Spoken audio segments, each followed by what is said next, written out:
Is the Big Apple getting a little too heavy for its own good? A recent study revealed that New York City is sinking. And get this, it's all because of those towering skyscrapers. Apparently, the whole event is called subsidence, which is when the Earth's surface settles bit by bit, or suddenly sinks. Soft sediments shifting and the weight of the city itself are the culprits behind this sinking sensation. Now, don't get too alarmed. The study found that New York is sinking at a rate of 0.04 to 0.07 inches per year. Sure, that doesn't sound like much, but there are parts of the city that are sinking even faster than that. This sinking situation could cause some trouble for the city, especially since it's already pretty low-lying and home to over 8 million people. So it's important that local authorities come up with some strategies to tackle the growing flood risk and rising sea levels.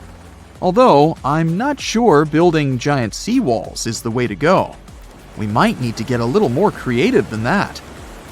Geologists want to make sure we're all aware that building more high-rises near the coast, rivers, or lakes could contribute to future flood risks. So we really need to think twice before we start constructing skyscrapers left and right. In recent studies, scientists calculated the total mass of all the buildings in New York City, over 1 million of them, and it adds up to a whopping 1.68 trillion pounds. Talk about a heavy load. Now, they didn't include the weight of the roads, sidewalks, bridges, and other paved areas, so you can only imagine how much more weight is added to the city. But hey, even with these limitations, the researchers did a pretty good job of accounting for the complex geology beneath New York, including the sand, silt, clay deposits, and good old bedrock. They found out that certain types of soil, like clay and artificial fill, are more prone to subsidence. On the other hand, bedrock stays pretty firm and keeps those skyscrapers in place. So at least we don't have to worry about the Empire State Building taking a dive anytime soon. Comparing their fancy models with satellite data, the researchers created a map of the city showing where the sinking is happening. And guess what? The increased urbanization and all that groundwater pumping and draining are only making things worse. It's high time we start protecting our resources, don't you think? I wouldn't start packing my bags just yet. New York isn't the only sinking city out there, you know. Jakarta, the capital of Indonesia, is facing some serious sinking action too. In fact, parts of it could be underwater by 2050. That's like a real-life Atlantis situation. Over 30 million people in Jakarta are now deciding if they should relocate the entire city. If there's a city out there we should worry about sinking, that's Venice for sure. But why is it so eager to take a dive, you might ask? Well, let me tell you the complex truth. You see, Venice decided to set up shop on a marshy lagoon with shoddy foundations. As time went by, the ground underneath just couldn't hold it together and started compacting like a squished marshmallow. On top of that, the city's been slurping up groundwater like it's going out of style or something. The cherry on top of this mushy cake is that the sea levels have also been slowly rising. And guess what? Those sneaky plate tectonics are having a laugh by shoving the Adriatic plate under the Apennine Mountains, giving Venice an extra push downward. Someone had the bright idea to stop pumping groundwater, thinking they could stop the sinking shenanigans. But hold your gondolas. A new study revealed that the sinking hasn't completely stopped, just slowed down a bit. It turns out the whole area is tilting ever so slightly to the east, with Venice perched on the slightly higher end. You must be wondering how much Venice sinks in a year, right? Brace yourself for this shocking revelation. It's sinking at a rate of about 0.04 to 0.07 inches a year, similar to New York. At this pace, in the next 20 years, it could sink a whopping 3 inches below sea level.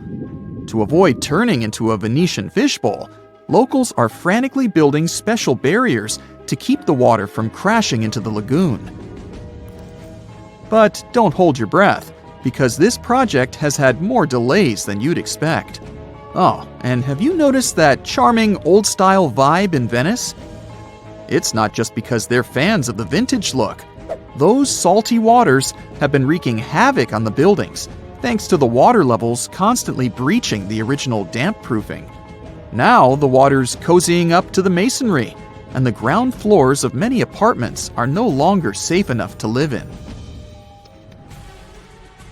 Now, when will Venice take a dive into the abyss? It's hard to say for sure. Subsidence and rising sea levels are as slow and unpredictable as a turtle in a marathon. But experts have playfully warned that if things continue as they are, Venice could be doing the backstroke beneath the waves by 2100. Fear not, though. They're doing their best to protect this floating gem of history and culture from becoming a Hollywood disaster flick. So don't cancel that Venice day trip just yet. New Orleans has a peculiar watery situation going on too. You see, this lively place was initially built just a smidge above sea level, and now it's gradually sinking. Back in the day, when an area of the city called the French Quarter was just popping up, folks had to make do with what they had. They scored the best land they could find, but it was only about 10 feet above sea level.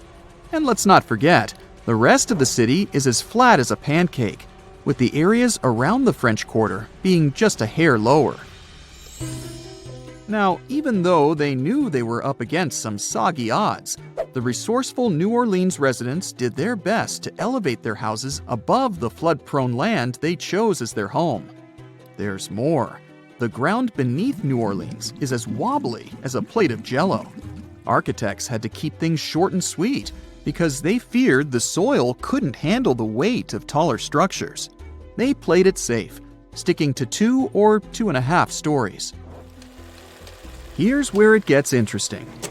The city installed a fancy drainage system in the 1900s, thinking it would solve their water woes. And while it did help with the marshes and all, it inadvertently sucked the life out of the soil. Yep, the ground was left high and dry, without enough sediment and water to keep it steady. As a result, those former marshes sank as if they were in a quicksand competition. By the 1930s, things got even more topsy-turvy. 1/3 of the city was below sea level, and by the time Hurricane Katrina made its grand entrance, that number skyrocketed to around 50%. Oh, and here's the icing on the cake. Sea levels decided to join the party, rising faster than a helium balloon. So now, not only is New Orleans sinking, but the surrounding area is also at various degrees below sea level. So what can we do about all these sinking cities? Well, for instance, we could manage our water consumption a bit better. We can't just keep sucking groundwater out of the earth like there's no tomorrow. We've got to find new ways to quench our urban centers' thirst. Think about it. We could purify surface waters, or even turn salty seawater into a sweet solution. Of course, we'll need a boatload of energy to make it all work. Speaking of great urban water management, let me tell you about a town in Denmark called Nye. These guys have got it all figured out. They collect rainwater and use it to supply their toilets and washing machines. Talk about resourcefulness. Now that's what I call a splash of genius. Can you tell me what date it is today? Piece of cake. You just look at your smartphone and voila, you immediately know the day, month, and year. But was it always this easy to tell the date? Did the ancient people even have the concept of a year that lasts 365 days? Yes and no. Mayan calendars had cycles. That's close to what we call a year. But the Mayan cycle was much longer, 819 days. And this is where the mystery begins. 819 days compared to what? When does this calendar begin, and when does it end? Scientists were asking themselves this question for decades. They discovered and deciphered the Mayan calendar during the 1940s. Recently, two American scientists, John Linden and Victoria Bricker, came forward with a solution. So, what did they do differently from their predecessors? The duo deciphered the code by broadening their thinking. They expanded the calendar from 819 days to full 45 years. That's 20 times longer than the original cycle. And a pattern started to emerge. This was a major breakthrough because the Maya told time in a complicated way. You can forget about the easy-to-read Arabic numerals we have today. These ancient people used glyphs. These are tiny images that represent characters, something like the icons on your desktop or universal symbols. When you see a little dot with 3 curved lines above it, you know there is a Wi-Fi network available. The Mayan calendar used glyphs that represented animals or natural phenomena. For example, there were symbols for a jaguar and an eagle. Each glyph marked one day. Each cycle is repeated 4 times, 8 and 19 x 4. Let's call these 4 cycles blocks. The Mayas colored each block differently. Scientists thought these colors corresponded to the 4 cardinal directions. Red was east, white, north. West was black, and finally, yellow marked south. But then the 1980s came. Yeah, this was a weird decade. The calculations were all wrong. Researchers determined that the colors were associated with the position of the sun in the sky. It turned out that the color yellow represented the highest point of the sun, which is called a zenith. White was the lowest point, called the nadir. It seems that the calendar showed just how good the ancient Mayas were at astronomy. This is most evident at Chichen Itza. This principal Mayan city is located on the Yucatan Peninsula, Mexico. There stands an impressive step pyramid. It is dedicated to the feathered serpent deity, and its alignment is perfect. Something marvelous happens here twice a year, during the equinoxes, March and September. These are the times when the sun shines directly over the equator. On these 2 dates, the day and night last the same. At the site of the pyramid, sunlight first illuminates the sculpture of the serpent head at the base of the structure. Then it makes its way up the 91 steps. This creates the illusion that a snake is slithering down the pyramid. Even today, people gather to witness the sight. And it must have been more impressive when the Mayas completed the structure 1050-1300 CE. Do you know what a synodic period is? Neither do I. But Mayan astronomers did. A synodic period is the time that passes before a stellar body does a full lap. For example, this is the period between 2 full moons. When you look from Earth, this period lasts roughly 30 days. And the Mayas were looking at the skies non-stop. They carefully noted the synodic periods of all planets. From Venus to Saturn, these ancient astronomers kept records of nearly all celestial bodies. But what does this have to do with their calendar? The American researchers' calculations revealed the link. Let's take the planet closest to the sun as an example, Mercury. Its synodic period is 117 days. Multiply that by 7 and you get which number? Exactly 8 to 19, when 17 x 7 equals sign 819? Coincidence? Definitely not. Because synodic periods of other planets also neatly match the magical figure 819. But this is not visible from a single Mayan cycle. Scientists had to expand it several times to discover the pattern. There is a reason why no one could decipher the code for so long. They were focused on a single planet. The trick was to add the Mayan calculation for all the planets. Researchers just needed to see the bigger picture. This brings us to the year 2012. Can you remember that some people thought that the world would end on December 21st? That turned out to be a bust. We are alive and well now. But what started this false rumor? The Mayan calendar, of course. You see, these ancient people based their calendar on long periods of all the planets. That included a lot of complicated math and a lot of multiplying. This 2012 was simply the time when their cycle ended. It is known as the long count. This period is the same as our year. For the Mayas, 2012 was something like the 31st of December for us. Just an end of a cycle in which they measured time, so there was no need to panic. Those New Year's Eve parties might be a bit wild, but the world doesn't end on January 1st. The Mayas stretched more than their calendar. Rubber was the name of the game. Yes, you've heard it correctly.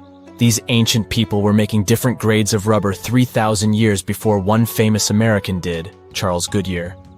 They would extract natural latex from the rubber tree. This is a milky substance that can be turned into rubber. And they weren't the only ones. Scientists found evidence that their neighbors, the Aztecs and the Olmecs, did the same. But what did they do with rubber? They didn't need car tires, definitely. But it's cool to have a nice pair of sandals for the beach. The Spanish wrote about rubber sole footwear that natives wore. Sadly, scientists still haven't found them. That would be a big step for archaeology. So the Maya were playful with rubber, literally. Researchers guessed that they produced balls from latex. These were bouncy and ranged in size from a softball to a soccer ball. A typical Mayan ball game, pits, involved 2 hoops. You must be thinking basketball, but not quite. The hoops were set on walls, 23 feet high. Compare that to the NBA standard of 10 feet. And the hoop was the other way around. There is also a sweet side to the story of the Mayas. These ancient people enjoyed chocolate. In fact, the modern word chocolate probably comes from their language, xocolotl. This meant bitter water. Okay, you get the bitter part, but why water? The Mayas didn't produce chocolate in the form we know it today. They didn't make bars of chocolate, they drank it. Smashed cocoa beans made for excellent drinks. The Mayas perfected the mixture over time and even added spices. Anyone up for a fiery chocolate drink with stew peppers and cornmeal? Who knows, maybe this beverage actually tasted well. Cocoa beans were sacred and used as a currency. Researchers believe all social classes got to enjoy it. Free chocolate for all sounds nice even today. But where did the Mayas get clean water for their cocoa drinks? From the oldest known filtration system in the Western Hemisphere. It was based on zeolite.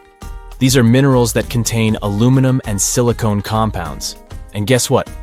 Modern air and water purifiers still use this material. Mayan tech wins yet again. Back in Europe, Roger Bacon developed a sand filtration system in 1627, some 1,800 years after the Mayas. But what about regions without rivers, lakes, or springs? Mayan engineers had it all figured out. Rainwater. They would carve out large reservoirs in the limestone bedrock. Then, they would coat these underground caves with a layer of a watertight material. The final step was to make small channels that collected water from the hills above. Scientists estimated that just one of these reservoirs could hold on average 10,000 gallons of rainwater, enough to fill 55 modern hot tubs. We've all dreamed of visiting the Arctic and witnessing the natural wonders of polar bears frolicking on ice floes or the aurora borealis dancing across the sky. Well, sorry to break it to you, but you won't find any tourists flocking to Antarctica anytime soon. Why, you may ask? Let's dive into it. First off, where is Antarctica? It's located in the southern hemisphere, specifically at the South Pole. The Southern Ocean surrounds it, and most of the continent is covered by ice, making it one of the most remote and frigid places on Earth. Now, have you ever met someone who's visited Antarctica? Probably not. It's one of the least visited places on the planet, and only a handful of lucky explorers have seen its interior, which is mostly made up of glaciers and ice fields. But trust me when I say the wildlife and scenery are out of this world.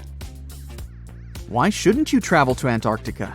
Well, for starters, the environment is incredibly fragile and can be easily damaged. Plus, there are no native human populations on the continent, so your travels would essentially be like visiting an uninhabited island. And let's not forget that it's also one of the most expensive destinations to travel to. Despite all that, Antarctica is not exactly guarded like a fortress, but there is an international agreement called the Antarctic Treaty. This treaty was negotiated to prevent any unwanted activity on the continent and bans some forms of testing done there by member states. But the primary reason we can't just waltz into Antarctica is that it has a delicate ecosystem that needs protection. The treaty states that Antarctica should be used for peaceful purposes only and should be free from any human activity that could harm the environment. Scientists are still learning about the continent's unique ecosystem, and our activity and machines could disrupt the delicate balance that exists there. If you're still itching to go to Antarctica, getting permission isn't exactly a walk in the park. U.S. citizens, for example, need to complete a special form and send it to the Office of Ocean and Polar Affairs.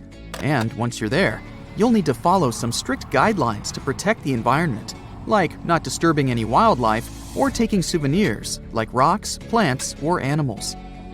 Now, technically, can you live in Antarctica? While there are no laws banning people from living there permanently, it's a very inhospitable environment and unsuitable for human habitation. Temperatures can reach -76 degrees Fahrenheit and below, making it nearly impossible for anyone to survive without the proper equipment and experience. Plus, the nearest piece of land is over 1,000 miles away, making any inhabitants completely cut off from the rest of the world. Who knows? Maybe one day we'll get the chance to visit this unique and fascinating continent. But until then, let's admire it from afar. Let's now talk a bit about the discovery of Antarctica. Unlike other places that were already inhabited, Antarctica never had a native human population. Ancient Greek philosophers had an idea about the continent and called it Antarktos, meaning opposite the bear. The bears it refers to are not the polar ones though, but rather the Great and Little Bear constellations, which are only observable in the northern hemisphere. As a result, the term signifies the opposite of the land of the bear. Whaling and sealing voyages in the late 1700s and early 1800s would venture further south when rounding Cape Horn at the tip of South America. It was known that going further south often meant stronger winds, but also the risk of hitting floating ice of all sizes and of winds and seas that could prove dangerous to the ship and crew. Captain James Cook was the first to cross the Antarctic Circle on January 17, 1773, in the Ross Sea region. He reached a point further north a year later, and though he didn't sight land, he came to within 50 miles and saw deposits of rock held in icebergs, indicating that a more southerly land existed. The first sighting of Antarctica is widely acknowledged to have taken place in January of 1820, during the voyage of two ships under the command of Captain Fabian Gottlieb von Bellingshausen, as part of a 2-year exploratory expedition around the world to discover new lands. The captain's ships were the first to have crossed the Antarctic Circle since Cook. The first undisputed landing on Antarctica didn't happen until much later, on January 24, 1895, at Cape Adare during the whaling voyage of the ship Antarctic, led by Henrik Bull. A small boat with 6 or possibly 7 men on board rowed ashore during calm conditions. You might not believe it, but Antarctica is actually a desert. With all that ice, you'd think it'd be like a winter wonderland with snowball fights and hot cocoa all day long. When we think of deserts, we picture camels and cacti and people struggling to find water. But in Antarctica, it's a whole different story. The struggle isn't to find water, it's to find anything that's not covered in ice. And the average rainfall has been just over 0.4 inches in the past 30 years. That's like a few drops of rain compared to what we're used to. So technically, it's not the dunes or sizzling heat that makes a desert, well, a desert. It's the lack of precipitation. But don't worry, if you ever find yourself lost in Antarctica, you won't have to worry about getting thirsty.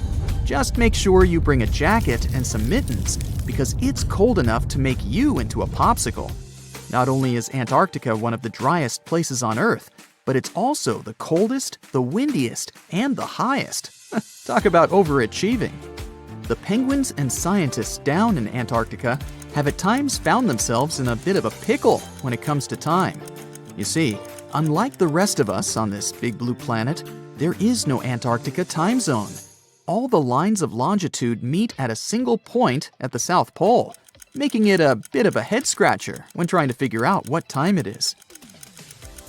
Now, you might be thinking, but how do the scientists and researchers keep track of time down there? Good question. They typically stick to the time zone of the country they departed from. However, with stations from all over the world on the Antarctic Peninsula, things can get a little wacky. Imagine trying to coordinate with your neighboring countries without accidentally waking them up in the middle of the night. You might think that not much could survive in a place where the temperature is extremely cold, the sun barely shows up, and the wind could blow you away faster than a tumbleweed. Well, as in many places on Earth, life found a way in Antarctica too. Believe it or not, this frozen continent is buzzing with activity. It's home to billions of krill, which in turn attract lots of seals and more penguins than you can shake a fish at. But don't let their cute and cuddly appearance fool you. Penguins are the ultimate swimmers, with streamlined bodies that would make Olympic medal winners jealous. They come ashore to breed and chill, but their real talent is stealing pebbles from each other and forming mathematically precise huddles to stay warm. Antarctica is also home to the largest species of penguin on Earth. It's called the emperor penguin. Sure, these creatures are flightless birds, but that doesn't mean they can't jump. In fact, some of them can leap up to 120 inches. And let's not forget about the seals. With their furry bodies and special songs, these marine mammals are protected by the Antarctic Treaty, and they're thriving in the cool waters of the Southern Ocean too. But the real stars of the show are the whales. During the Antarctic summer, these huge creatures show up in droves to chow down on the abundant krill. It's indeed like a whale buffet down there. So, does the mysterious Devil's Gardens in the Amazon rainforest ring any bells? Don't worry, it's not some spooky phenomenon. It's the work of some tiny but mighty insects called the lemon ants. These ants inject a natural herbicide, formic acid, into any other plant that is not the tree species that they call home. By doing this, they create a space for their treehouse saplings to grow, allowing the ant colony to expand as it occupies new nesting sites in the saplings. That's some efficient gardening, if you ask me. But don't be fooled. These devil gardens are not just a bunch of boring old trees. In fact, they are botanical anomalies that grow very slowly every year, and some of them are over 800 years old. Who knew ants could create such impressive and long-lasting structures? Of course, the rainforest is still one of the most diverse ecosystems on Earth, with a remarkable diversity of plant life. But it's fascinating to see the control ants can have over their environment, creating single-species structures in such a complex ecosystem. But where does the name Devil's Garden come from? We know ants are to blame, but is there something else hiding in the Amazon rainforest? Well, picture this. You're strolling along, taking in the lush foliage, when suddenly you stumble upon a clearing. But wait, there's something strange about this patch of land. There's no vegetation, just a handful of trees standing alone in the dirt.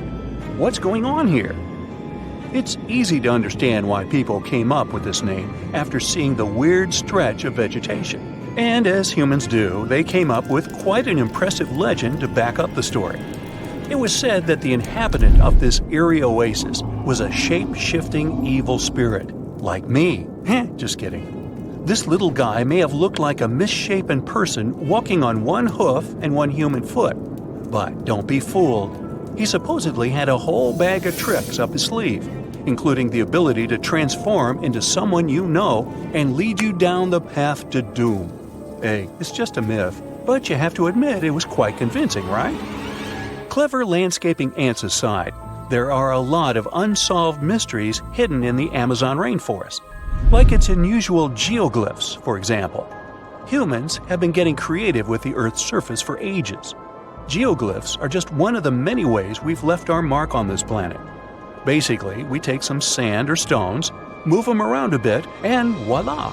We've got ourselves a funky design that pops against the backdrop of the ground. A new study found that the area was home to up to 1 million people before Columbus first arrived in the New World back in 1492. That's a lot of people, and they left behind some pretty cool stuff. The Amazon rainforest is already amazing, with 1 in 10 known species in the world living there, and 1 in 5 of Earth's birds. But did you know that over the past few decades, archaeologists have discovered evidence of numerous large complex societies that may have inhabited Amazonia? It turns out that the Amazon rainforest was not just a pristine wilderness, but a hub of human activity as well. These South American geoglyphs are particularly interesting. They're these huge structures that combine square, circular, and hexagonal shapes. Archaeologists have found very few remains of habitation inside the enclosures, which suggests they were not settlements. Instead, the most likely explanation is that they were used for ceremonial gatherings. The exact function of these structures is still a mystery, though. To find out how widespread human settlements were in the Amazon, scientists focus on the basin of the upper reaches of the Tapias River, a major tributary of the Amazon. Using satellite images, they discovered 81 new archaeological sites in the upper Tapias Basin, with a total of 104 earthworks. That means there is no gap in the network of earthworks spanning across Amazonia's southern rim. When researchers conducted ground surveys of 24 of these sites, they found evidence that the sites they visited were once inhabited.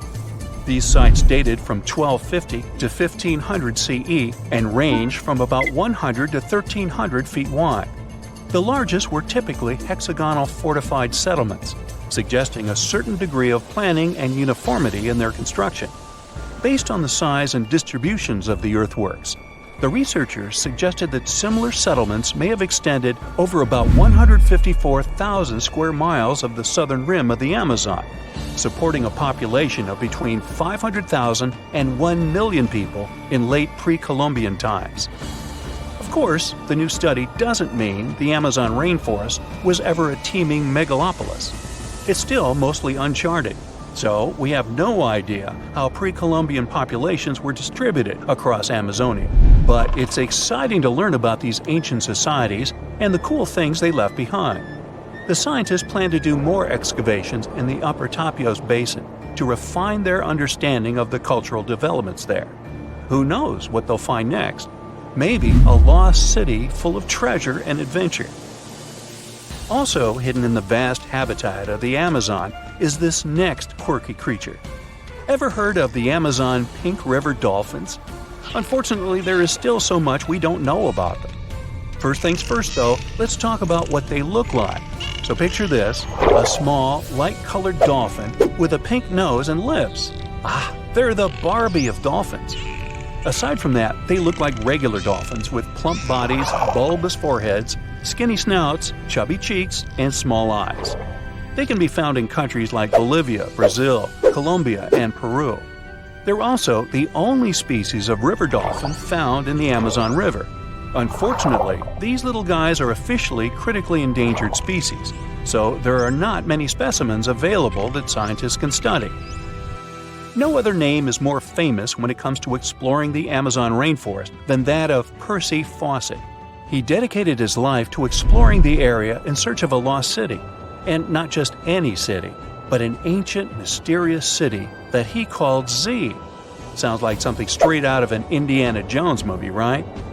Percy was born in England in 1867 and had quite a career before he started exploring. But he didn't let his profession hold him back from following his dreams of exploring South America. In fact, he made 7 expeditions to the Amazon between 1906 and 1924. Each time getting closer to uncovering the secrets of Z. Now, let me tell you a little bit about how large the Amazon rainforest is. How big is it? I asked myself. It's so big that you could fit the whole of the UK and Ireland into it a whopping 17 times. That's a lot of trees and animals to navigate through. But Percy was up for the challenge. Despite his best efforts, Percy never found the lost city of Z, and sadly, he disappeared during his final expedition in 1925. But his legacy lived on through the years, inspiring many to become archaeologists and explorers themselves. In fact, a book called The Lost City of Z was written about Percy's adventures and was even made into a movie. It's not all hidden mysteries and wild nature out there. There are around 1 million indigenous folks living their best lives in the Amazon rainforest. That's right, they hunt, fish, farm, and even have access to Western medicine and education. But here's the kicker. Not all of these folks are keen on socializing with outsiders, and can you blame them? For years, loggers, miners, and ranchers have been, shall we say, behaving badly toward these communities. It's no wonder that some tribes have chosen to stay isolated and protect themselves from the dangers of the outside world. In fact, in 2018, Brazilian authorities were able to snap a photo of a man dubbed the Indigenous Man in the Hole. He's the last remaining member of his tribe. But don't feel too bad for him. He's doing just fine on his own and has made it pretty clear that he's not interested in outside visitors. The authorities still leave him some seeds and tools, though, so it's not all bad news. Hey, I have an invitation for you. Pack your bags and let's head down to the world's most visited city, Paris. The city of love, the city of blinding lights, or whatever you want to call it. Our goal is to uncover as many secrets as possible regarding the world-famous Musée du Louvre. Are you up for it? Grab your travel book and bon voyage! The Louvre makes a big impression if you're visiting it for the first time. The traditional French Renaissance architecture is mixed with some modern elements, like the Louvre Pyramid. And that's our first stop today. To get inside the museum, you can go through the huge glass pyramid sitting right there in the Louvre's courtyard. If you're wondering what's the deal with this pyramid, let's stop here for a few minutes and learn some more about it. The Louvre Pyramid hasn't been here since the beginning. After all, the Louvre's main building, aka the Louvre Palace, dates back to 1190. But before it looked like what you see today, this place was a castle, full of moats and dungeons. And not dragons, because those aren't real, unfortunately.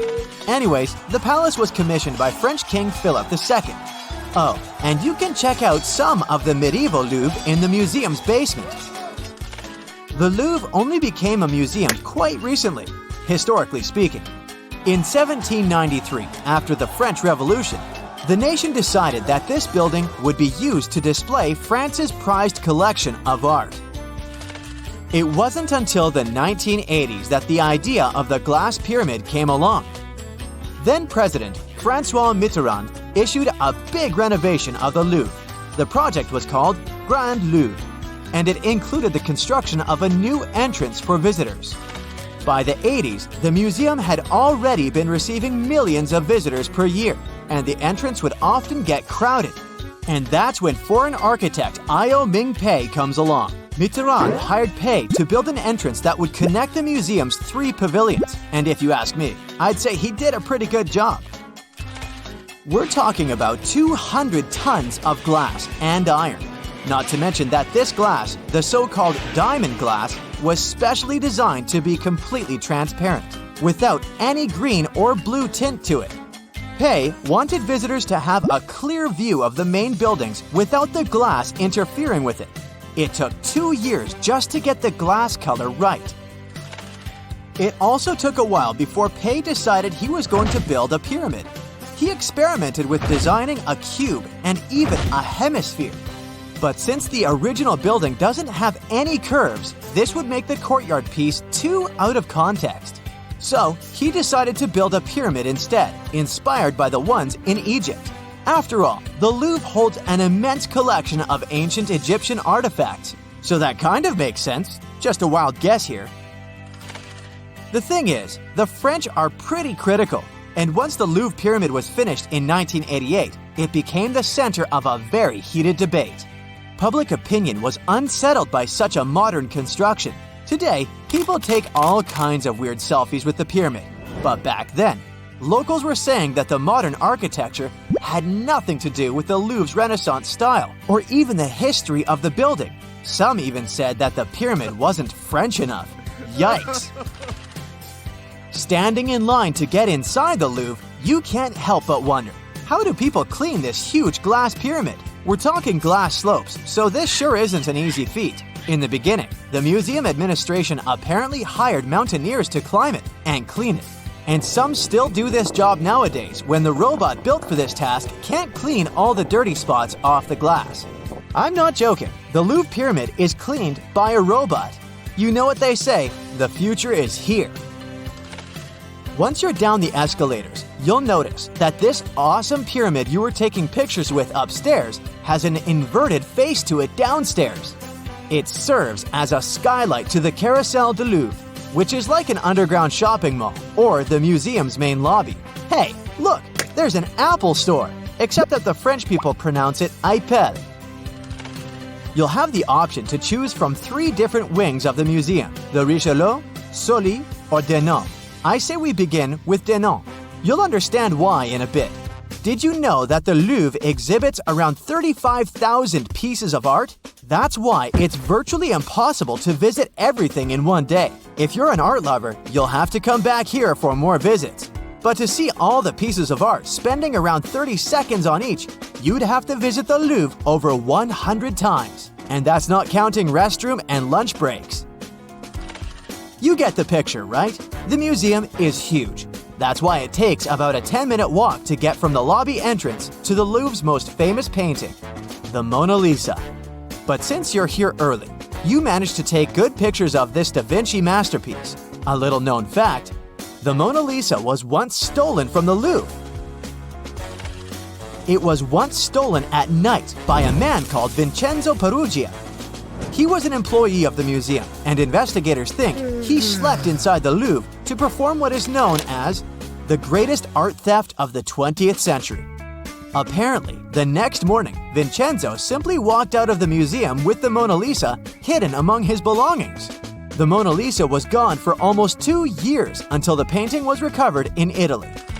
Who knows, maybe she enjoyed the trip back to her homeland. If you're an art history buff, you might know that the Mona Lisa has lots of theories revolving around it. The painting is shrouded in mystery, that's a fact. A strong case has been made that the Mona Lisa could be a self-portrait of Da Vinci himself. Historians have compared Da Vinci's face and that of the Mona Lisa, and guess what? They appear to be strikingly similar. Also, a 2010 study done by Italy's Committee for Cultural Heritage found that there is a collection of symbols hidden in the painting. These are only visible through highly technological magnifying lenses, but they showed that Leonardo inscribed an LV inside Mona Lisa's right eye. Experts guess that this is Da Vinci's signature, but the other symbols, a CE in the left eye and a 72 in the arch of the background bridge, are still a mystery. But enough about La Gioconda. We want to get to the Soli wing of the museum. Along the way, you'll see some people sitting in front of paintings with a drawing book or even a canvas. Is that allowed? Yep, this is a very interesting feature of the Musée du Louvre. The museum houses an art school called École du Louvre. The students of this school, as well as other Parisian institutions, can get permits to sit in front of paintings and copy them. This way, promising young artists can learn directly from the source. They copy the works of Renoir, Monet, and Poussin, trying to figure out the techniques these painters used. Can I sign up for this, please?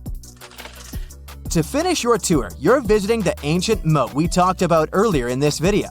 You know, the one that was part of the original Louvre when it was still a castle. Thanks to the archaeological excavations that happened in the 1980s, this part was uncovered and has been open for visitation since 2016. You can even see a miniature model of what the original castle looked like. And if you visited other landmarks in Paris, you'll notice that it's pretty similar to the Conciergerie. I wonder if they've ever thought about producing cheese down here. It seems like the perfect place. Oh well, I hope you enjoyed learning some secrets of the world's most famous museum. See you next time! What if I told you you just won a round-the-world trip to visit the planet's most famous landmarks? Nice, right? But there's a catch. You might be visiting them for the last time in your life. That's because these landmarks are threatened to disappear during your lifetime. Yikes! Ah, Paris, the city of love. For our modern eyes, it's hard to imagine the city without its most famous landmark, the Eiffel Tower. But it wasn't always there, of course. Gustave Eiffel, the tower's architect, was commissioned to expose it during the 1889 World Fair. But the so-called Iron Lady was only meant to stand for 20 years. After that, it was going to be demolished, except that, this plan was never implemented. The tower wasn't taken down because of an antenna built on top of the tower, and it conducts wireless signals. But there's a problem. The Iron Lady is made of iron.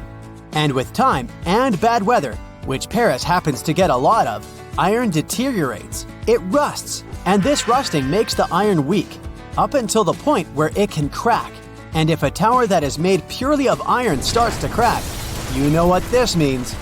No more selfies eating croissants in front of the famous Tour Eiffel. Apparently, French authorities are aware that this is happening, but instead of repairing the whole tower, they're kind of just painting over the rust. Your next stop is in beautiful Rome. You are here to visit, you guessed it, the Colosseum, one of the world's most visited monuments. The gladiators used to put on shows there. Well, you might as well say arrivederci to it while you can. Like a lot of ancient monuments, the Colosseum is in danger of disappearing. It survived for almost 2,000 years since it was commissioned by Emperor Vespasian. But due to yearly exposure to harsh weather, the monument is getting weaker. The problem here is mainly snow. When snow falls upon the Colosseum, the freezing water infiltrates the cracks of the rocks and makes them bloat. You know, like when you put a soda can into the freezer and the bottom pops out? I know, snow is a kind of infrequent visitor in Rome, but even rare below-zero temperatures can damage the Colosseum seriously. And since we can't control the weather, who knows how long we'll get to see this beauty around? After hopping on a red-eye to India, you arrive at the unique Taj Mahal. It's even more mesmerizing in person than it is in pictures. The Taj is one of the 7 wonders of the modern world. But why is it at risk of disappearing, you might ask? The monument was finished way back in 1643. It was made with pristine white marble as a gift from Emperor Shah Jahan to his beloved wife. But if our white shirts get dirty just by stepping outside the house, imagine an open-air monument that has existed for over 4 centuries. The Taj Mahal is located in the city of Agra, right beside the Yamuna River. Over the years, the region has become very polluted, and all of this pollution is helping to destroy the Taj. India's Supreme Court has been on the case for many years now, and they say the monument is turning greenish and brown. So, high authorities decided that either the local government restores the Taj Mahal completely, or they'll shut it down, or worse, destroy it. For the good of humanity, I hope they decide to restore it already. Otherwise, we'll be down to only 6 wonders. Finally, you've made it to South America. More specifically, you're now in the mountainous country of Peru. If you're not used to such high altitudes, you might get a little dizzy. But it's worth it to see the mesmerizing Incan ruins of Machu Picchu. The city is located at over 7,000 feet above sea level, and no one knows how the Incas built such a sophisticated village. That's why the site attracts around 440,000 visitors every single year. But since regulation is not so strict, the site is also slowly deteriorating. Machu Picchu may be the victim of something known as over-tourism. I mean, if you look at any footage from the site on a normal day, it's pretty packed up. And even if it's a stone-made town and stones are pretty resistant, they do suffer from erosion. Man-made or weather-made. Oh boy, I really don't like the sound of that. There's another stone monument that you need to check off your list. Can you guess which one it is? Yup, Stonehenge. Located in the peaceful hills of Wiltshire, England, Stonehenge has been around for over 5,000 years. Well, nobody knows exactly when it was built, but bear with me. If the only cause for disappearance would be erosion, then it would make the monument millions of years before it disappeared. But that's not the case. Since 1995, there have been multiple proposals from British authorities to build an underground tunnel that connects southeast and southwest England. The thing is, the tunnel passes underneath Stonehenge, and it might rock the site's foundation. Get it? Rock? Anyway, since the project was suggested, local supporters of the monument have found a Save Stonehenge alliance to keep the monument safe. They strongly believe that any enterprise, such as this tunnel, will severely harm the site. Egypt. This time, to arrive at your destination, you travel in style. And by that, I mean camels. Just for the photo op, of course. But why are you here? You came to check out the Great Sphinx. You know, the one with the broken nose? The Sphinx was also built way back in the day. Try over 4,000 years ago. And back then, they used what they had at their disposal, limestone. Now, some researchers think that hazardous weather may be damaging the Sphinx's limestones. You see, they're very porous types of rock, so water easily infiltrates inside of them, making erosion stronger and faster. But water is also coming from down below. Unlike the pyramids of Giza, the Great Sphinx was carved directly from the bedrock. And right underneath the monument, there's a riverbed, which also infiltrates into the Sphinx, making it weaker. Fingers crossed that Egypt doesn't get a lot of rainfall in the next few centuries. I hope you brought your swimsuit because it's time to dive deep into the Dead Sea. Except that you probably won't get too deep. You know, since there's so much salt in the water that you basically only float. Fun fact, this sea is 10 times saltier than the ocean.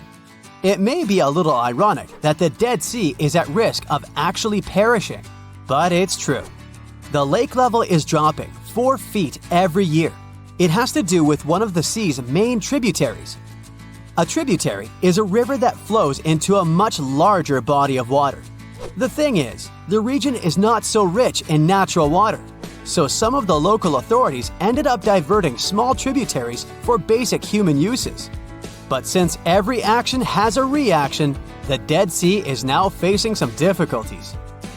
Back in the USA, it's time to visit the city that never sleeps. And if you've understood this trip by now, you already know the landmark we're visiting. It's Lady Liberty. It may come as a surprise to some, but the famous Statue of Liberty was originally copper. It's turned green due to oxidation. I mean, maybe I would also turn green if I was constantly exposed to New York's harsh weather. Some researchers say that air pollution can also speed up oxidation processes, threatening the long life of Lady Liberty. Of course, New York City does its share of maintenance. Hopefully it'll be enough for us to keep seeing the statue during our lifetime.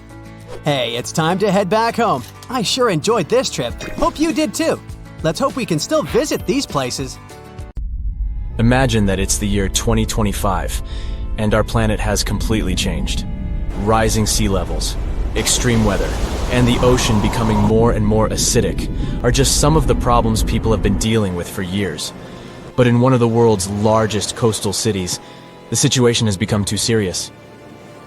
It was a sunny day in June when a massive earthquake shook the city to its core. The ground beneath people's feet heaved and shook, and buildings swayed dangerously. People ran through the streets in panic, trying to find safety. But as soon as the ground settled, the inhabitants of the city realized the real danger. A wall of water, almost 100 feet high, was rushing toward the city, propelled by the force of the earthquake. The tsunami hit the city with unimaginable force. Entire neighborhoods were wiped out, and thousands of people lost their lives. But here's where things get interesting. In the aftermath of the disaster, the city's authorities realized that they couldn't just rebuild the city as it was before. They needed to be better prepared for the next potential disaster. And so they came up with an incredibly ambitious project to build an underwater city.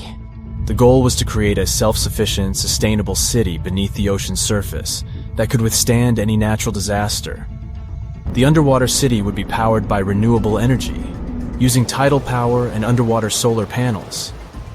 It would be designed to withstand extreme weather and would have its own emergency response systems. The project attracted some of the world's top scientists, engineers, and architects. They worked tirelessly to design the city and carefully considered every aspect of the project. The underwater city would have everything that a typical city had, from schools and hospitals to stores and restaurants. There would be underwater farms where fish and other marine creatures could grow. The city would even have its transportation system, advanced submarines, and underwater tunnels connecting different parts of the city. The project became a shining beacon of hope for people. It showed that even in the face of disaster, we could come together to create something amazing. But as time went on, the project no longer seemed so perfect. The cost of the project turned out to be higher than planned. There were also concerns about how long such a project would exist. After all, the ocean is very unpredictable. And still, the team of scientists and engineers never gave up. After years of trial and error, they finally created the perfect underwater city, a marvel of engineering, a self-contained ecosystem that could sustain people indefinitely.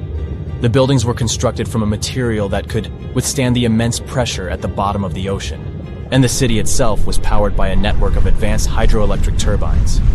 It wasn't long before the first wave of colonists arrived at the underwater city. There were different people in this group, and each of them had their own reasons for choosing to live in this new world beneath the waves. Some were adventurers seeking a new world to explore, while others were hoping to escape natural disasters raging on dry land. But despite their differences, all these people shared a common goal: to build a new society, one that was in harmony with the natural world. The underwater city flourished, and new discoveries were made every day. The colonists developed new technologies and ways to tame the power of the ocean. They learned to farm the sea and started cultivating underwater gardens that provided them with a steady food supply. But living underwater was challenging. People felt isolated and even claustrophobic. The situation came to a head when a group of activists started to protest against the city's expansion plans. They argued that the underwater city was a threat to the environment it was meant to protect, and that the colonists should focus on reducing their impact on the delicate underwater life. The protests sparked a heated debate among the colonists.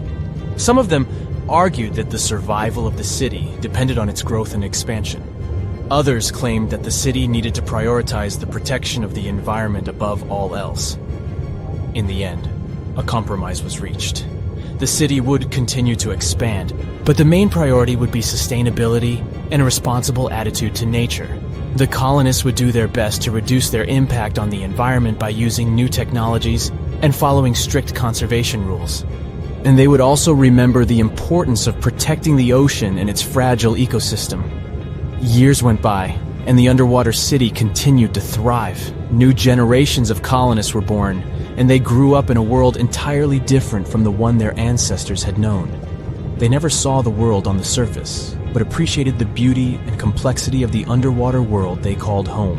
And as the years passed, the city became a symbol of hope for a world struggling with the devastating effects of climate change. It showed that despite all difficulties, people could come together to create a better world.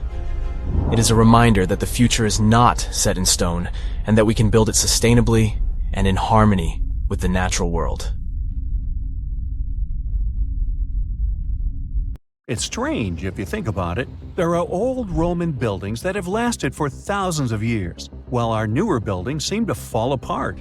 How did the Romans manage to create such strong buildings? A lot of them with complicated designs, too.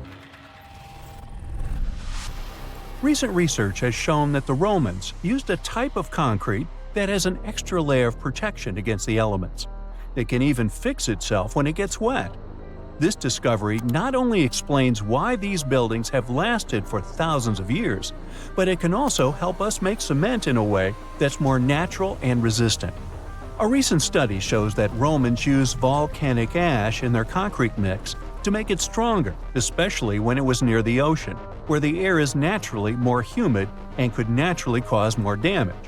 These days, we make concrete out of sand, rocks, water, and a special kind of cement called Portland cement. This cement itself is made by cooking limestone, clay, and other substances in very hot ovens that reach over 1400 degrees Fahrenheit.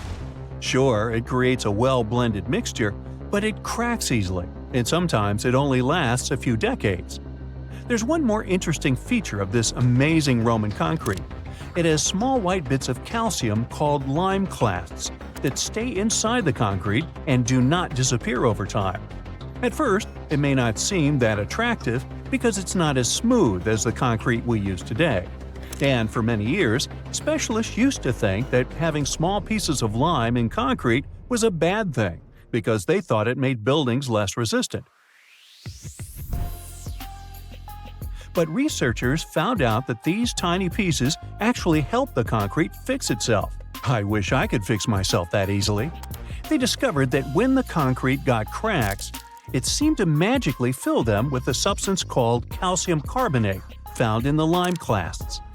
The Romans made their concrete by mixing sand, volcanic ash, and burned limestone together and adding water. This is called hot mixing. When the water and lime mix together, they have a chemical reaction that makes the mixture get very hot, up to 200 degrees Fahrenheit. This also causes those tiny pieces of lime to form. Now, this concrete can get cracks, and when water, rain, or seawater gets in, it makes the calcium in the concrete dissolve. The calcium then sticks to the cracks and makes them close up, kind of like a scab. Of course, researchers had to test this method, and they made concrete as the Romans did. Shortly after, they cracked it here and there. They placed the cracked concrete under water, and after 1 to 3 weeks, the cracks were gone. Safe to say, this didn't happen with concrete made using modern methods. Now, the Romans didn't know the science behind making their concrete strong, but they found a good recipe by trying different things over a long time period. Ancient records show that they used this recipe to build strong structures, especially for ships, and continued to use it once they found it was successful. Now, not all Roman buildings made it to the 21st century in perfect condition. The Colosseum, for instance, one of the most famous Roman constructions in the world, used to be nearly twice as large as it is today. It sustained a lot of damage throughout the ages, reaching the form we've come to know today. Let's not forget, it's a pretty old building to begin with. Its construction started in the year 70 under Roman ruler Vespasian, who later started making motor scooters named after him. You know, Vespa? Nah, I made that up. Anyway, ever since it first opened, the Colosseum was home to a lot of activities and shows, featuring fearless gladiators and a large display of exotic animals, who got to mingle and did lunch together. Unfortunately, it all went downhill in 217, when a fire struck the upper parapets and much of the building's interiors. It took a whole century to finish up the repairs for the damages. Sadly, the initial shape of the Colosseum would be gone forever. A strong earthquake followed, and that didn't help either. This one took place in southern Italy in 443. At this point, a considerable portion of the Colosseum's outer ring was damaged. Soon enough, when locals encountered hardship, they had to rely on selling chunks of limestone from the ancient Colosseum to go by. Another earthquake came in 1349, which gave the Colosseum its most devastating blow. It's when the south side of the building collapsed completely. That's when it started to look more like the building we can see today in the Italian capital. It's not all bad, though. Some pieces of stone that were shaken off the Colosseum were used to rebuild other famous landmarks in Rome. So, if we think about it, the missing part of the Colosseum isn't missing at all. It's just been recycled all around the city. One building that features pieces of old stone Colosseum is called Palazzo Venezia, and it's a local museum. Now, speaking of weird buildings, you've probably seen this one, as it's one of the most photographed spots in the world. You can see online photos of people leaning on it, or ones that make the building look like an ice cream scoop. This famous Italian landmark is called, you tell me. Yep, the Tower of Pisa, and it looks like it's seconds away from collapsing to the ground. Now, should you ever want to visit, you'll need to head over to this Italian city with the same name, Pisa, near the Square of Miracles. Now, weirdly enough, this building is more famous for its awkward incline rather than for its history or purpose. Back in 1178, when the construction of the tower was still not completed, people realized that the building was starting to lean over, and that was before they had reached its third floor. They soon figured out it had nothing to do with the building plans or the materials they used. It was all happening because of the mushy and shifting soil which was beneath the construction. These days, we know that placing a building on top of soil made of clay, fine sand, and shells isn't the best idea. But back then, people didn't know how to figure that out before building something. Now, fast forward some centuries, and it became clear that this 180-foot tower isn't just leaning, it is falling, and at a considerable rate of about 0.08 of an inch per year. Well, that may not sound like a lot, but multiply that by hundreds of years and, well, just look at the pictures and you'll understand. This leaning tower is more than 16 feet off its axis in the present day. So how come it hasn't fallen over altogether? Well, because of physics mostly. Its center of gravity continues to be located within the base of the structure, so it's pretty grounded. It's also been continuously watched over by local authorities to make sure they protect this unique building for as long as possible. The Pantheon is another great example of the way Romans understood architecture. It's also located in Rome and was initially built as a temple. The construction itself was made from concrete with different thicknesses and has an interesting shape too. Back in the day, Romans believed the Earth was like a disc, which was covered by a dome-shaped sky. So they modeled the Pantheon sticking to this idea. Light comes into the temple through a hole in the dome, shining down on the floors and walls, showing the movement of the sun. It's also one of the best preserved ancient Roman buildings. It's no wonder many other buildings have been made to look like it. In the U.S. alone, the U.S. Capitol, the Jefferson Memorial, and the National Gallery in Washington, D.C. are all said to be modeled after this ancient construction. The famous painter Michelangelo was so impressed by this building that he believed some unnatural force must have helped in its construction. The place where it stands is also very special because of the story behind it. Legend has it that the founder of Rome, Romulus, was lifted to the ancient Roman higher spirits on the wings of an eagle from this exact location. Apparently, it was a talon show. Get it? Talons? Eagles? Okay, gotta go.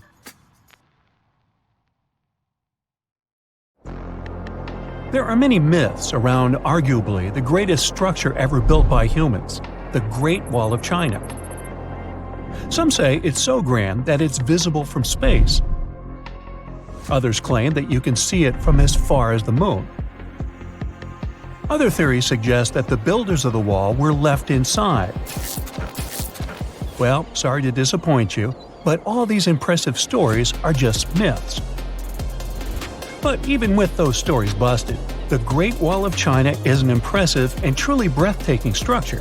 So let me tell you its true story. Today, China is one of the most populated countries in the world, counting as many as 1.4 billion residents. It's also one of the oldest nations in the world. It has 3,500 years of continuous written history, but the civilization existed long before that. There is a theory that while the European continent, for example, was most likely reached by humans from Africa, China wasn't populated by settlers that came from somewhere else. Some people believe that the Chinese civilization got formed from local Stone Age people who lived on the territory since the prehistoric period. So now, the Great Wall of China. It's truly big even by today's standard, stretching for over 13,000 miles.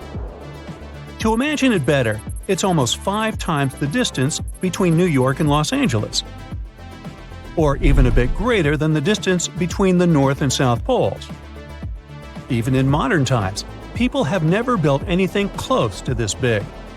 Of course, it didn't take a day to build the Great Wall of China. 2? Keep going. In fact, the wall was being built for centuries. Maybe you know that ancient cities had walls around them to protect themselves from invaders. Yes, Chinese cities had them too.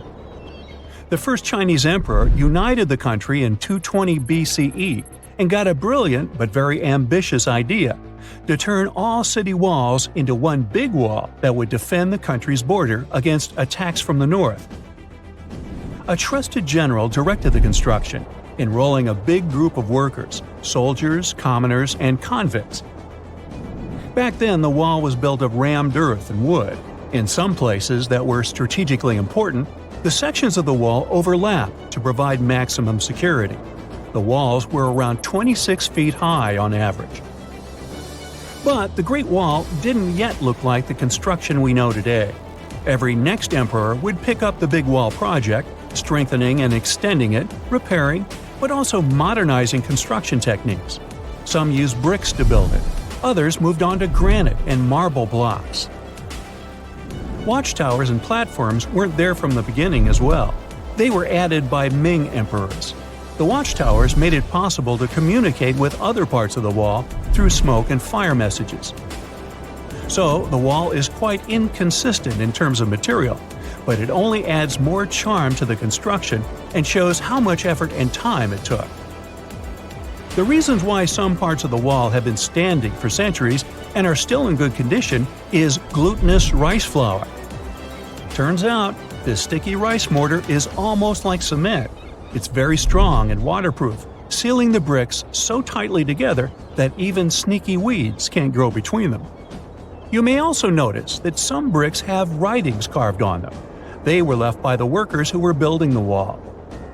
The purpose of those writings is quality assurance. They contain such information as location, quantity, and responsible officials. So, in the case of some problems with the quality of materials or constructions, it would be known who should be held accountable for it.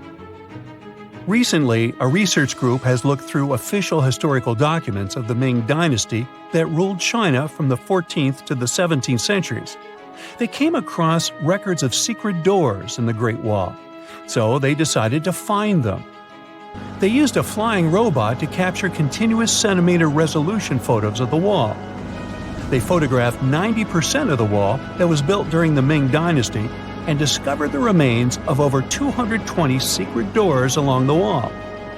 Some of them have a specific width and height that allows only one person to go through. Others are large enough to allow 2 horses to pass at the same time. Why are the doors there? Well, the Great Wall's main goal was to protect the country from the enemy. Building doors that could let the enemy in would undermine the whole point of having a wall. So, of course, the doors were secret passages. They perfectly matched the surroundings topographically, and the exit on the outside was camouflaged with bricks so that it was almost completely indistinguishable from the brick wall. The wall was never just a defensive wall, and it was never completely closed. It could be opened on demand. It was also a structure used for trade and commerce, communication between inside and outside the wall, and of course, for defense and spying. Some doors were used for trade with the other side. Through smaller doors, a person would sneak out to spy on the enemy that lived on the other side. The hidden gates were also useful for a sudden attack. As you remember, some gates were camouflaged with brick on the outside. The exit was so indistinguishable that the enemy had no idea exactly where it was located. The inside entrance for Chinese soldiers was hollow, so they could walk through the wall and break the camouflaged exit gate from the inside, starting their surprise attack. Now, even though the main point was to prevent outsiders from getting into the city, the wall wasn't too effective on that matter.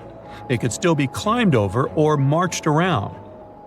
So the wall was being watched at all times, and the guards gave signals to the troops if they saw the enemy approach. Also, the wall provided more time to mobilize and bulk up the country's forces or lure the enemy troops into a difficult strategic position. The construction stopped at the end of the 19th century. The wall lost its strategic and military importance due to technological advances. Over the centuries to today, only 8% of the Great Wall is in good condition, and the rest is damaged. Also, around 1/3 of the wall has disappeared without a trace, due to both natural erosion and human damage. I guess you could say it's now just a pretty good wall. As you remember, the first parts of the wall were built out of rammed earth and wood. These are not the most unfailing materials if we're talking about thousands of years.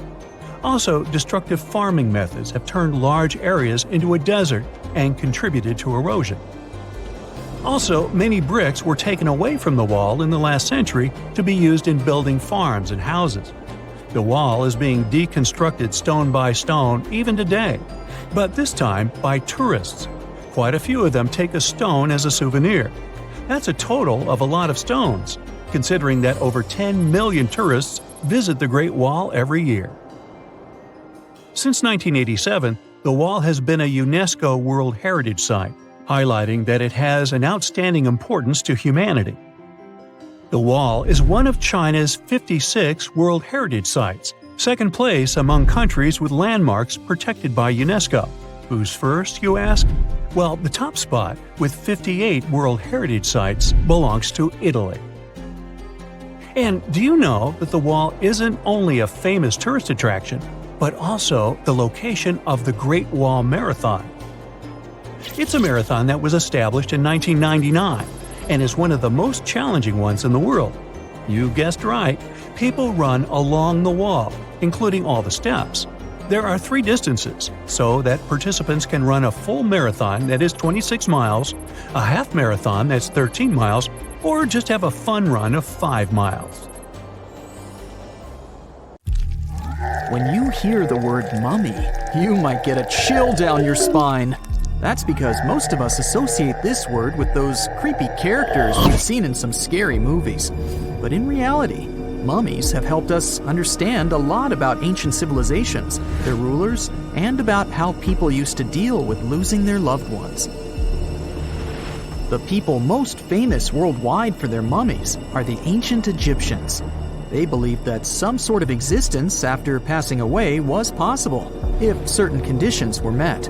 That's why they insisted on preserving the human body through the process of mummification and placing the mummy in a furnished tomb, kind of like giving it a fully functioning apartment of its own. Why did they believe in this? Well, because they were deeply connected to their natural environment for the most part. They saw the natural cycles around them, like how the sun rose every day, followed by the moon, or how new life was always sprouting from plants, even after they had wilted away. They also believed that the powerful spirit Osiris, who represented the cycle of passing away and resurrection, played a role in this process. To prepare for the afterlife, the ancient Egyptians followed certain rituals, like mummification, which involved using materials like honey, resins, and incense to preserve the body. There's no other mummy more popular than that of King Tut. He was a young pharaoh who ruled over 3,000 years ago in Egypt. The problem with discovering ancient royal tombs is that most of such burial sites were previously robbed. People knew ancient rulers had been left with many valuable belongings, so those locations became vulnerable to thieves. When King Tut's tomb was opened in 1922, people were excited because it had not been robbed, like many other previously discovered royal tombs. That's how well hidden it was. Inside, his mummy was encapsulated in a total of 3 coffins, including one made of gold.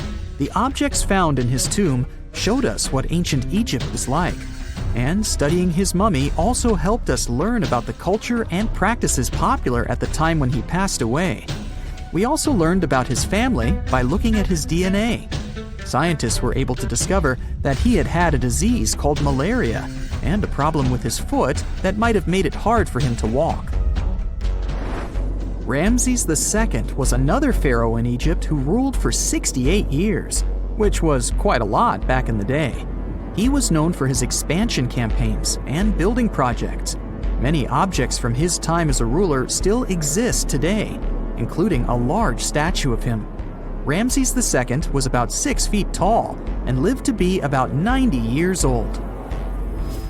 After looking at his mummy, scientists concluded that he may have had a medical condition that affected his spine. Now, remember those thieves I mentioned before?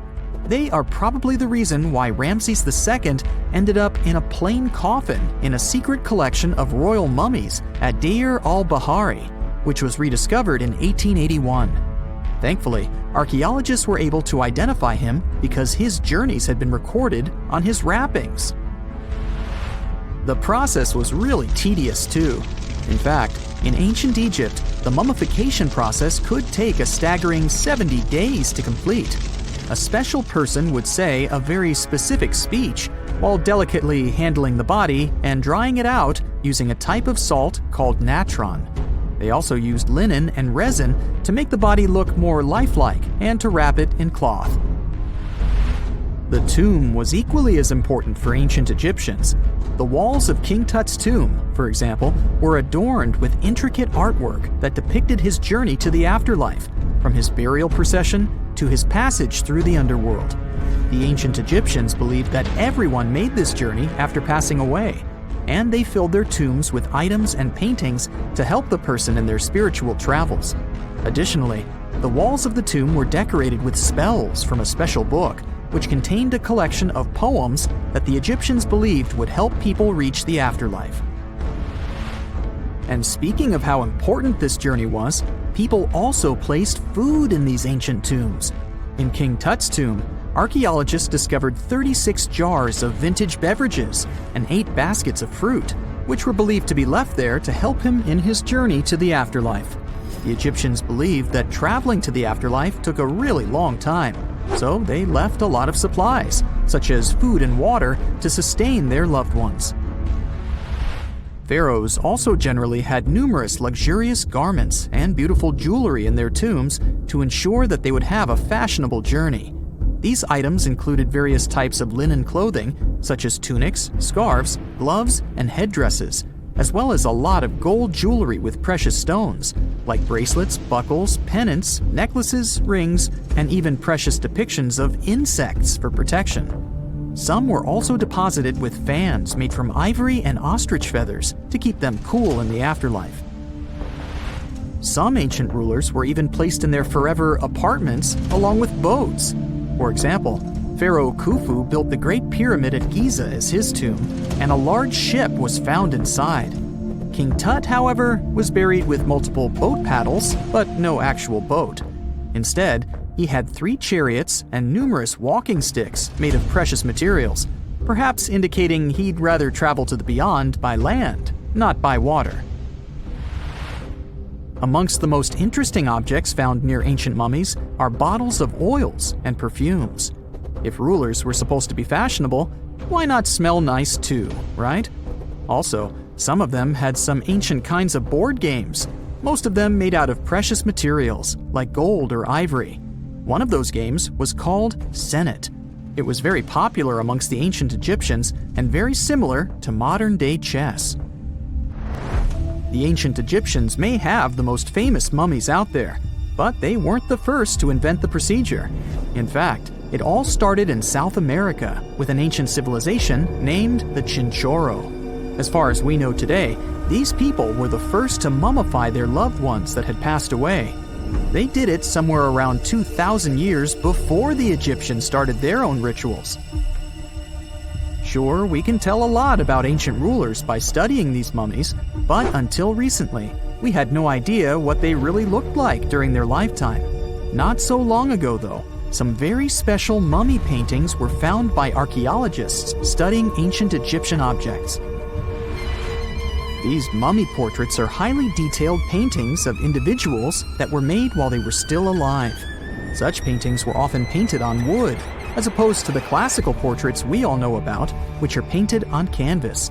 They are known for their realism and beauty, and have even been used by researchers to diagnose diseases by comparing them to the corresponding mummies. Some of these portraits also include depictions of jewelry, which was later found on the mummies. The recent discovery of these mummy portraits in Central Egypt is significant, as it marks the first time in over a century that such paintings have been found. Mummies appeared all around the world naturally, too. Mummification can occur without people intervening because of natural conditions, like extremely cold or hot environments, places with a lack of oxygen, or accidental exposure to chemicals that preserve the body. These conditions don't allow bacteria to grow, resulting in the body remaining more or less intact. Famous Otzi was one of these mummies. We know today he was a man who lived around 5,000 years ago in Europe. But upon his discovery in the Alps in 1991, Austrian authorities initially believed that he was a modern mountaineer because of how well preserved the body was. However, after the Iceman was removed from the glacier, it was determined that he was actually from the Copper Age. No, you can't see the Great Wall of China from space. It's a cool myth, but it's still a myth and has nothing to do with reality. NASA confirmed it, and now you know it too. Still, the wall is a magnificent place, and you're lucky today. I'm taking you there, so fasten your seatbelts. We're going to China, the biggest Asian country, the 3rd biggest country in the world, and with over 1.3 billion people living there, is still the most populated one, even though India is getting closer and will probably take the first place soon. China is also one of the oldest nations in the world. It has 3,500 years of continuous written history, but the civilization existed long before that. Historians believe that China wasn't populated by settlers that came from somewhere else. The Chinese civilization most likely got formed from local Stone Age people who lived on the territory since the prehistoric period. So no wonder that the country is full of history and ancient landmarks, and I'll show you a couple. We are at the Great Wall. It's over 13,000 miles long, almost 5 times the distance between New York and Los Angeles, or a bit longer than the distance between North and South Poles. This is impressive, even today. Of course, it didn't take a day to build it. In fact, the wall was being built for centuries. Maybe you know that ancient cities had walls around them to protect the locals from the invaders? Yes, Chinese cities had them too. The first Chinese emperor united the country in 220 BC and got a brilliant but very ambitious idea to turn all city walls into one big wall that would defend the country's borders. So the process started. In the beginning, the wall was made of rammed earth and wood. Every next emperor would pick up the big wall project, strengthening and extending it, repairing, but also modernizing construction techniques. Some used brick to build the wall, some moved on to granite and marble blocks. Watchtowers and platforms weren't there from the beginning as well. They were added 19 centuries after the construction started. So the wall is quite inconsistent in terms of material, but it only adds more charm to the construction and shows how much effort and time it took. You can notice that some bricks have writing carved on them. They were left by the workers who were building the wall. The purpose of those writings is quality assurance. They contain such information as location, quantity, and responsible officials. So in case of problems with the quality of materials or constructions, it would be known who was responsible for that. Also, mind that the wall is poisonous. To prevent erosion of the wall by insects, arsenic, a poisonous chemical element, was used in construction. So better not lick it in case you had this weird urge. The construction stopped at the end of the 19th century because the wall lost its strategic and military importance in the world due to technological advances. Walls are way less efficient than they used to be, coming close to zero efficiency. So the construction lasted over 2,000 years, still making it the longest construction project in the world. Unfortunately, today the Great Wall isn't in the best shape. It's estimated that only 8% of the wall is in good condition, and the rest is considerably damaged. Also, around 1/3 of the wall has disappeared without a trace due to both natural erosion and human damage. Also, many bricks were taken away from it in the last century to use in building farms and homes. The wall is being deconstructed stone by stone even today, but this time by tourists. Quite a few of them take a stone as a souvenir. That's a total of a lot of stones, considering that over 50 million tourists visit the Great Wall every year. So we're not taking a souvenir from our today's trip, just preserving the memories. Let's now pay a visit to the Forbidden City. It's an imperial palace that took 16 years to build and was completed 600 years ago. To this day, it's the largest palace in the world. It has 980 buildings and over 8,000 rooms. Why forbidden? Well, centuries ago, ordinary people like you and me couldn't just walk the streets of that town, since it was considered a divine place and was home to the emperor. No one could enter or leave the city without the emperor's permission. Today, the Chinese more often refer to it as former palace, but of course in Chinese. I just can't pronounce that. The designs there aren't random at all. The details reflect the traditional Chinese architecture, and even the colors are chosen with the help of feng shui. The roofs of the city are yellow, which represents the supreme power of the emperor. Most walls and pillars of the city are red, representing fire, earth, and strong support. The floors there are made of so-called gold brick. These are not actual gold, but surprisingly, they are just as valuable.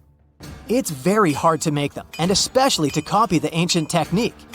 2 original tiles from the Forbidden City were sold for 800,000 yuan.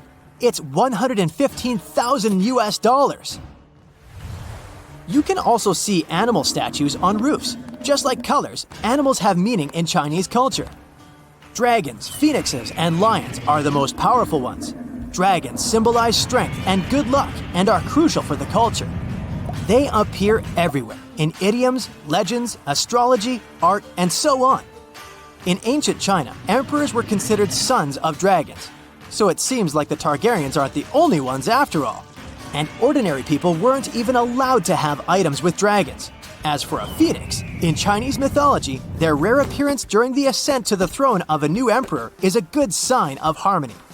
In feng shui, it's also a symbol of luck, and when used correctly, it's believed to bring positive energy to the house.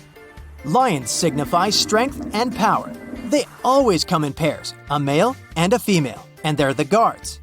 The number of animal statues on the roof signifies the importance of the building. The city is made of wood, and without any nails used, they are considered violent, so they aren't welcome.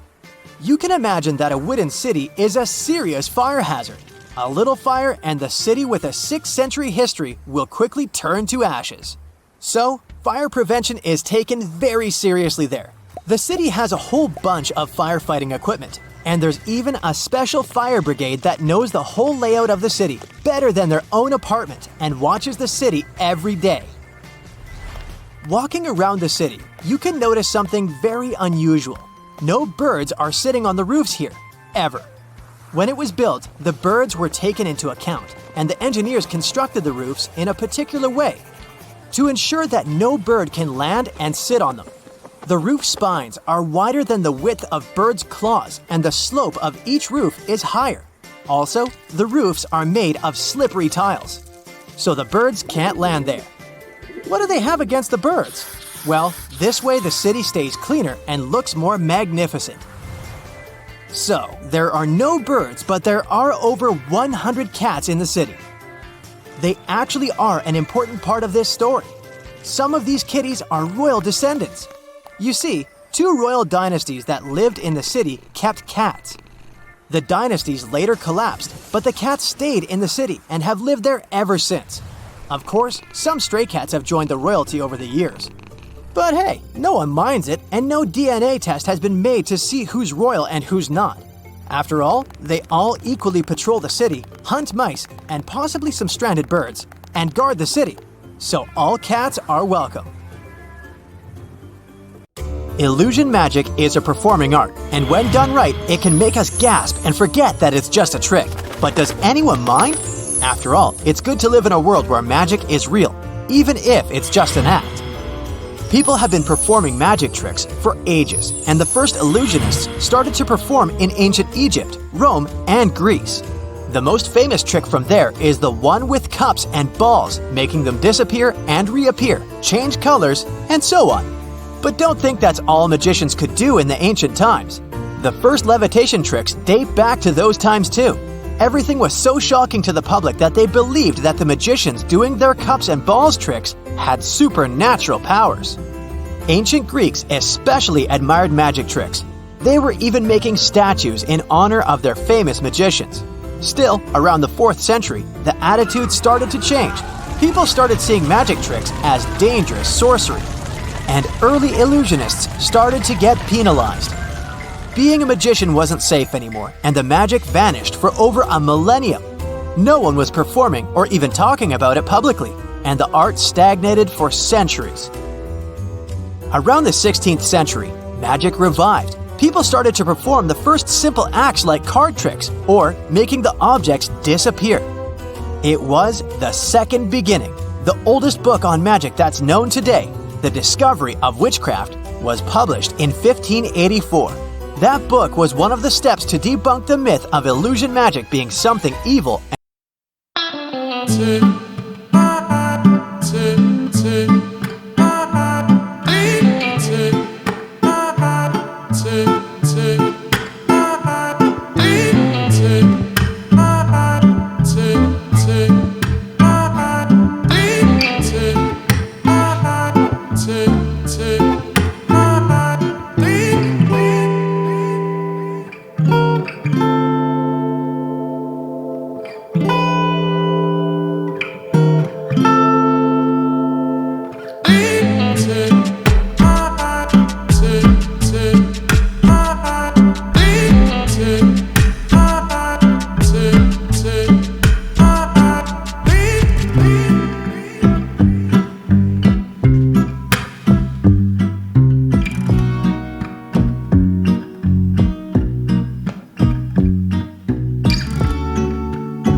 Someone described it as a turtle, tortoise, fish, or whatever it is, so I can't give you more details than that.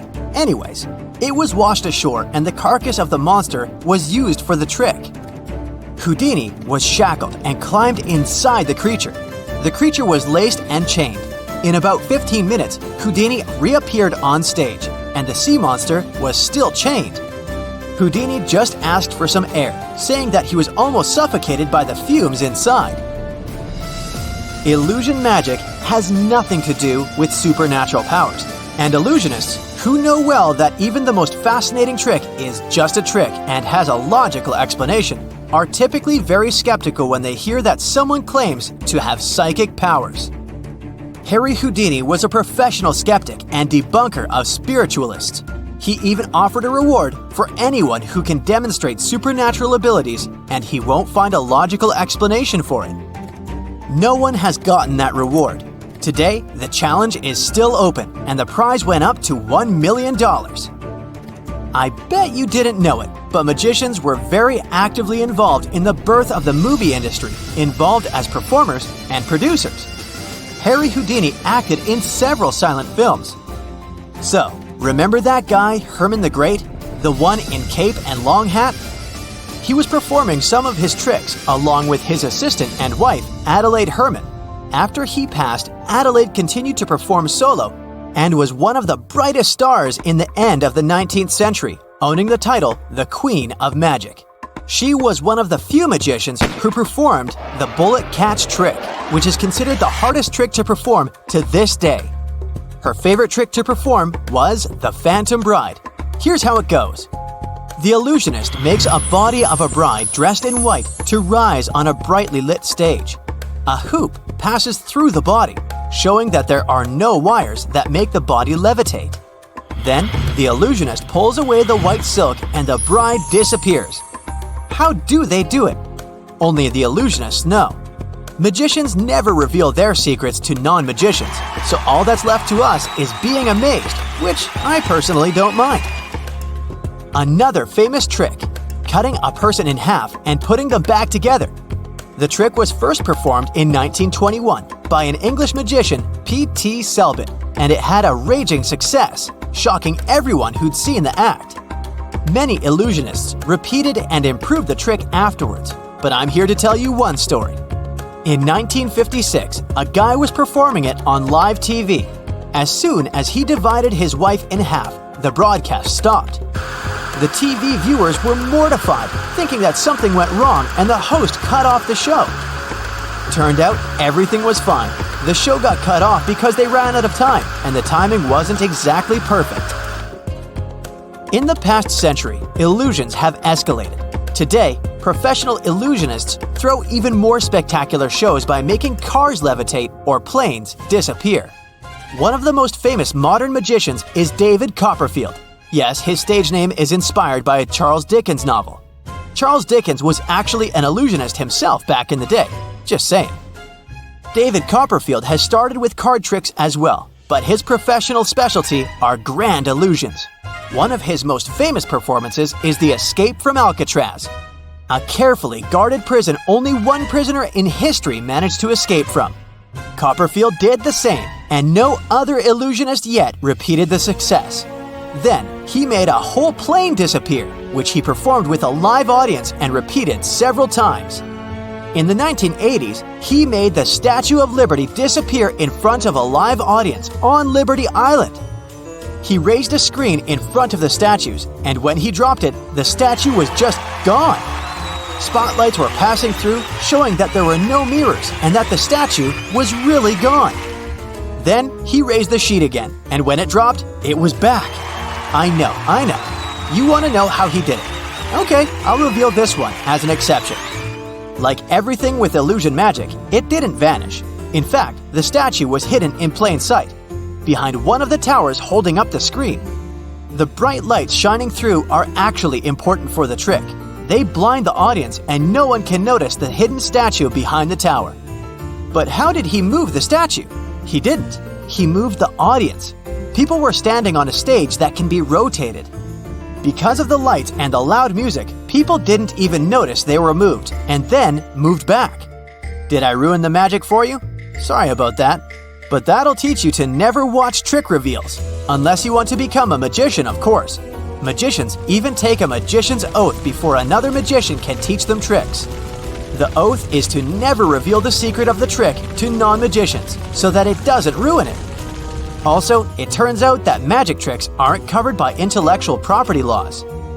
If a magician comes up with an original trick, it can be stolen from them by a different magician and there will be no consequences for them. So, be careful if you want to become the next Houdini or David Copperfield. Ever since Plato wrote about the allegory of Atlantis, humanity has been fascinated with the possibility of the discovery of a thriving underwater civilization.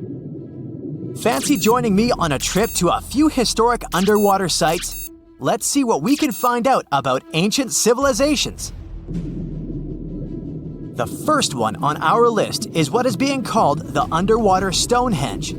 Scientists have recently discovered a mysterious pile of cairns that stretch for miles under the shimmering waters of Lake Constance at the borders of Switzerland, Germany, and Austria. Archaeologists began to explore the site back in 2015, and they haven't been able to understand yet what it was actually used for. What they do know is that there is a 12-mile line of 170 human-made stone cairns under Lake Constance. Scientists say this was most likely the result of a combined work of several villages. The cairn site was probably used for some collective purpose. The formations are huge. Some of them are several dozen feet wide. The most amazing discovery so far is that the site dates back to around 5,500 years ago. Now, what were we humans doing back then? We were living in the prime years of the so-called Stone Age. We were beginning to make artifacts from stone and use them to hunt and eat. Can you imagine what a knife and fork might have looked like back in those days? It's no coincidence that scientists call this site the underwater Stonehenge, though. Both sites are believed to have been built around the same period of time. You see, Stonehenge dates back to around 3100 BCE. Both sites carry the distinct characteristic of stone monuments built in a circle. Not to mention the fact that scientists also haven't figured out why on earth our early ancestors would feel the need to build a monument such as Stonehenge. Well, the mystery of Lake Constance hasn't been solved yet. Who were the Neolithic people from this area? And for what purpose did they go through such an amount of work and effort to build this huge stone site? Next, we're taking you on a tour of the Ryukyu Islands just off the coast of Japan. You're diving deep down to an archaeological site. But I should warn you, the waters of the Pacific Ocean are far from smooth. It doesn't take long before you see a huge structure, thanks to the sunlight shining down on the seabed. At first, it looks like Machu Picchu's ruins located across the globe in Peru.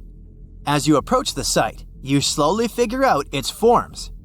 A pyramid-shaped structure, arches, staircases. It's something that could have easily been a palace or a castle. Could this be a sign of human activity? What you've just seen is known today as the Yonaguni Monument. It also goes by the name of Japan's Atlantis. The entire monument is about the size of 5 soccer fields and the height of a 5-story building. Its most surprising feature is its expanse of terraces. Explorers and scientists believe that Yonaguni might be 10,000 years old. But whether it's a human-made structure or a natural formation is still under debate. For Japan's top marine geologist, Professor Masaki Kimura, Yonaguni is the heritage of a lost civilization. Kimura has dived to the bottom of the ocean to explore the ruins over 100 times over the past 10 years. According to him, there are clear signs of human activity down there. On the monument's surface, there is a triangle-shaped concave. that is a historical symbol of water fountains in the region. There's also a giant turtle carved on the eastern side of the structure. And, according to Kimura, turtles have an important cultural meaning. Several pieces of stone tools have been recovered from the site. Their estimated age is around 10,000 years. However, not all scientists support this theory. For many, Yonaguni is the result of thousands of years of erosion. The fact that the monument is composed of one massive rock leads them to believe it's not human-made. The defined edges and flat surfaces resemble a natural formation in Northern Ireland, known as the Giant's Causeway.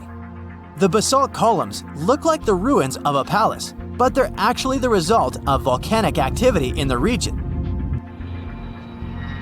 Now, you're flying to the coast of Greece, 4 hours away from Athens. More specifically, you're in the Peloponnese Peninsula. You dust off an old snorkel and head for a free dive on a bright sunny day. Sometime into the dive, you start noticing patterns on a seabed. 13 feet below the surface, outlines of familiar objects start to appear, one by one. As you continue swimming, what looks like the outline of an entire city emerges in front of your eyes. Are you wondering how water could have taken the whole city? Rocks are perfectly aligned into what appears to be the foundation of a building. This is Pavlopetri, an ancient city you've probably heard about for the first time. It was discovered by Nicholas Fleming, a British oceanographer, when he was on vacation in Greece. He had heard rumors about Pavlopetri's existence and indeed found several artifacts on the seafloor. He went back to the area a year later with the team. They found a site filled with pots, storage vessels, and tools. A kernstone, for instance, is a tool used for grinding grains and turning them into flour. Multiple amphoras indicate that this settlement dates back to the Bronze Age, 5,500 years ago, when people started living in towns. The settlement is believed to have existed for over 2,400 years. Today, Pavlopetri is considered the oldest submerged town ever discovered. And what's impressive is that it wasn't a simple village. It was a vibrant port city with stone buildings, a marketplace, streets, and even squares. The next stop on our voyage is one of today's most famous underwater cities that has been turned into an archaeological park. The city of Port Royal in Jamaica exists only below the surface, but in 1692 it was one of the wealthiest cities in the Western Hemisphere. Port Royal was the center of the British Empire at the time and an important trade city that attracted people from all over the region. It was also home to real-life pirates of the Caribbean.